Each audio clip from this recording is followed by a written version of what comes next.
See what he can do in the midst of unbelievers, on the leading edge with his word, his power, his grace, and his mercy. For God's sakes, we're Lutheran. This is what we know. All right, let's just start recording because if I don't do it tonight, I'll never do it. I am one of the most undisciplined people on the planet. I apologize. I feel like this is, of course, I apologize to people that enjoy our YouTube channel, that are aware of what we do and are always asking about videos and congratulating us and just showing love, right? Because that means a lot. It's not, and also to God, of course, because this whole thing is about spreading the gospel, showing love, praising God, and just being thankful for everything that He has given us, and putting ourselves out there and sharing our thoughts, our beliefs, and spreading the gospel, which is the most important thing. So I had the opportunity to go to this conference in San Diego, 1517, the organization, and I want to give a shout out to Daniel for flying me out there, and I had a great time. Be it the people that were there, very loving people. I felt very free, refreshed. I got a chance to also see, of course, Flame, my boy Lex, Cam. We had a great time. The only thing that I can say negatively is that it was too short and that we didn't really get a chance to hang out a lot and stuff because things are going so fast and whatever. But it was great to be there, say hi to Daniel, thank him in person. A lot of speakers. Chad Bird was great. Shout out to him. And also this author right here.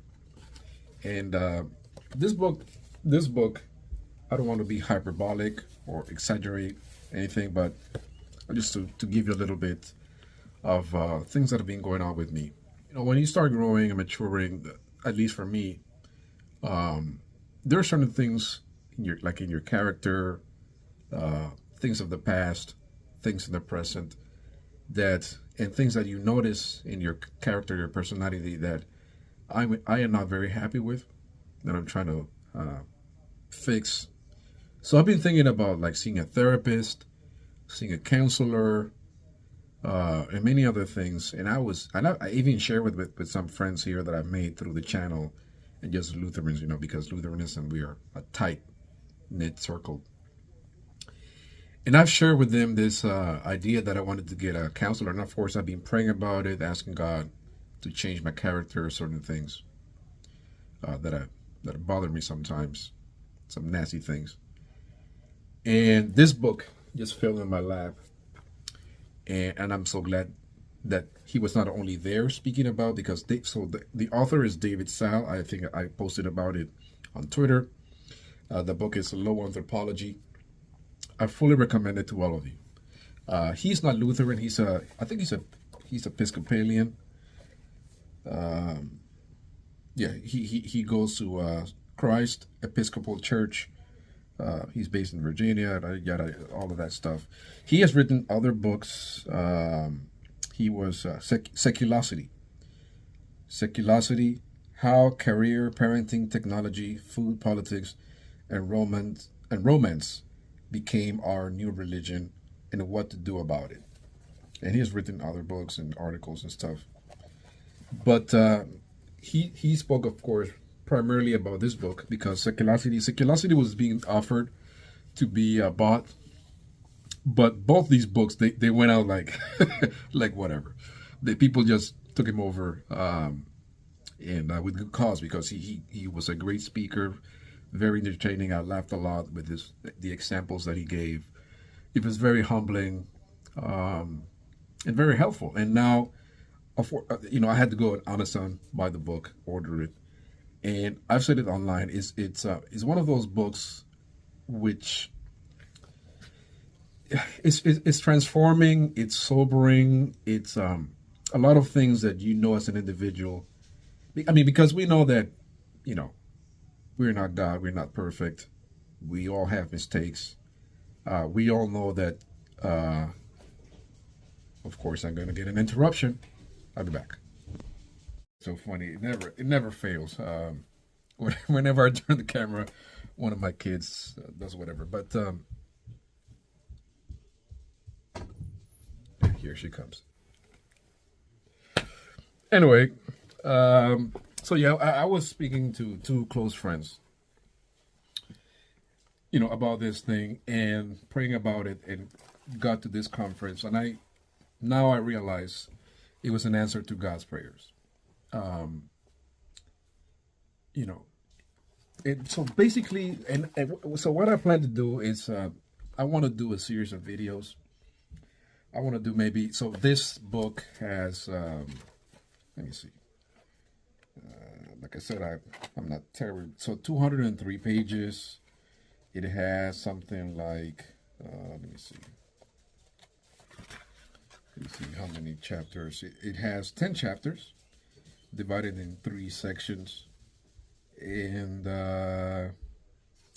so today I just want to lay the ground as to, I'm going to tackle the introduction, kind of tell you what he means by low anthropology. I think it's in page 13. And basically what low anthropology, it simply means what we believe about human nature. So, and then, theologians, he says, I'm going to read it. He says, theologians and philosophers call how we answer these questions our anthropology. For our purposes, we can define anthropology as our operative theory of human nature. And of course, I'm not going to do justice to the whole introduction. I mean, you have to read it. You'll enjoy it. I fully endorse and recommend buying this book, of course. I haven't finished it, but you can tell it's going to be a great book. So basically the book, talks about the disappointments and the burden that it is to have a high anthropology of people and a high anthropology of yourself, meaning thinking much about you, okay? The way that we treat others, our expectations about life, heartbreaks, when we assume that we are what we are, or we understand what the Bible says about us, of course, without getting into the unhealthy, low esteem type of things. He speaks about it here. And I'm not going to get too much into that because I want to make this quick videos as much as possible. That there's freedom, there's liberation, there is joy in understanding. I'll just go ahead and read it because this is just too beautiful.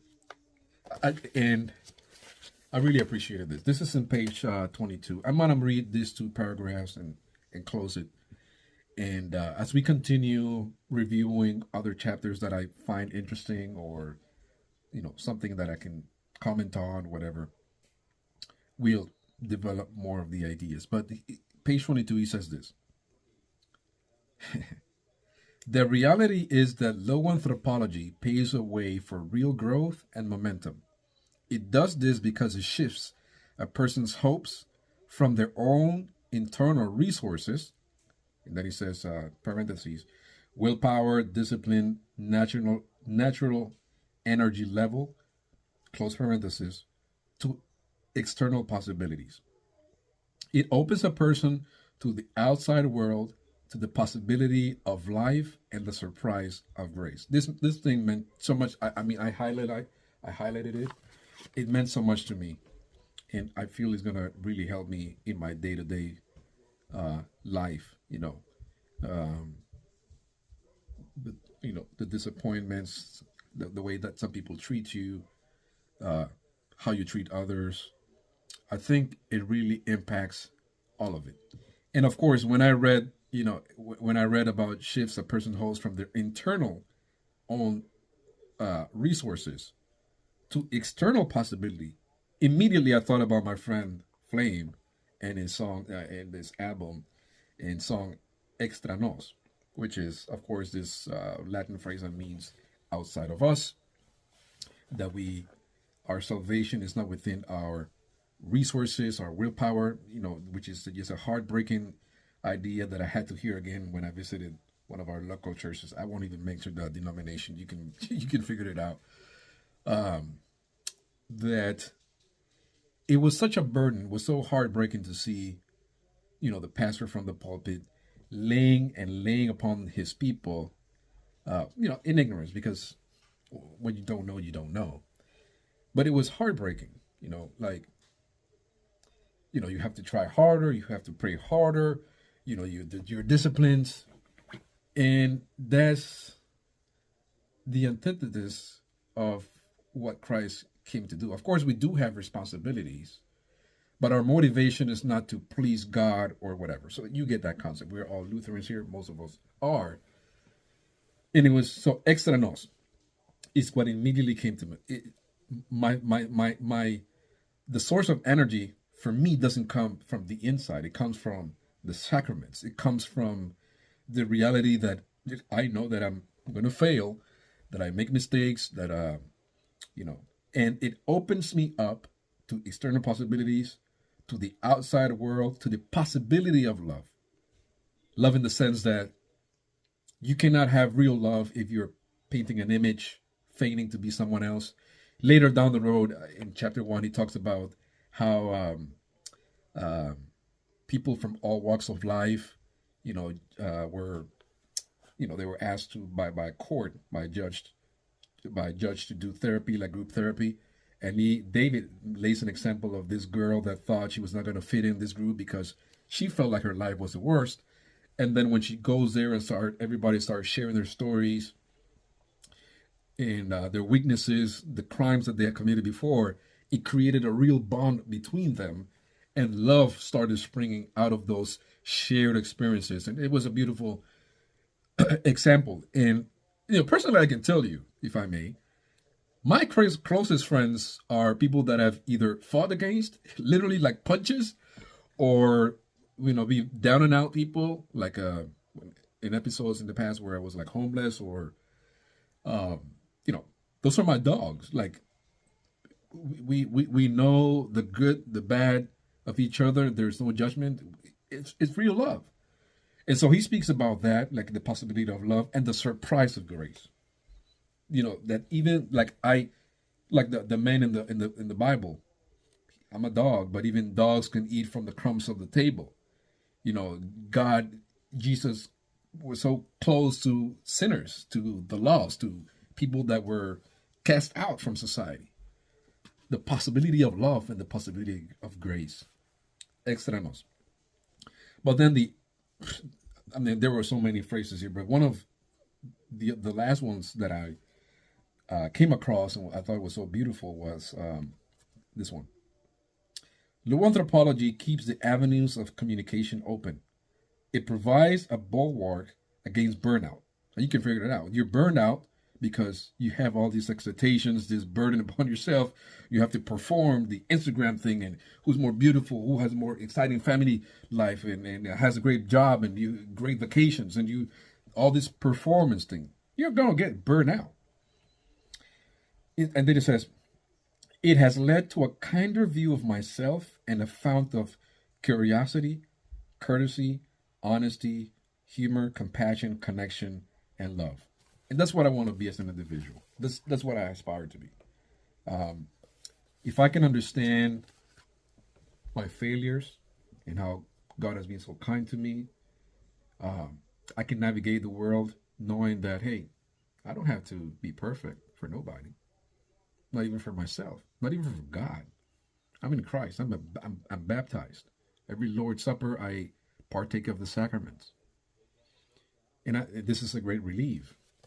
And so this opens me and makes me a better human being in the sense that I can connect better, like you said.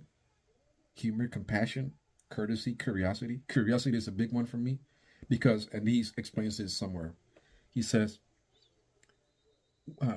people that are high anthropology tend to have not only very high opinions of themselves, but high opinions of their opinions, what they think they know. So with that, curiosity goes out the window. They figure these are not things that they are going to verbalize, but the way that they behave, interact with other people, it shows that you really don't care about others. You don't care about nobody else's opinion. You think you know everything, and that's a burden, and it just distorts and changes you as a human being. But of course, today reciting the Nicene Creed with my family, my church family today, we recite, I believe in one God, Father Almighty. There's only one God, and He's Almighty. Folks, we are free not to be Almighty. We are free not to be all-knowing and all these things that only belong to God. And I'm preaching to myself here. It's okay. Like you don't have to perform. And I found that liberating. I found therapy in that. And so, all I can ask from you guys is join me in this journey. I'll try to be disciplined, give you some good material, and hopefully it's also freeing to you because, the older we get, at least in my case, there's something about, achieving certain goals, beating certain giants in your life, and pride is a real thing. Anger is also a real thing.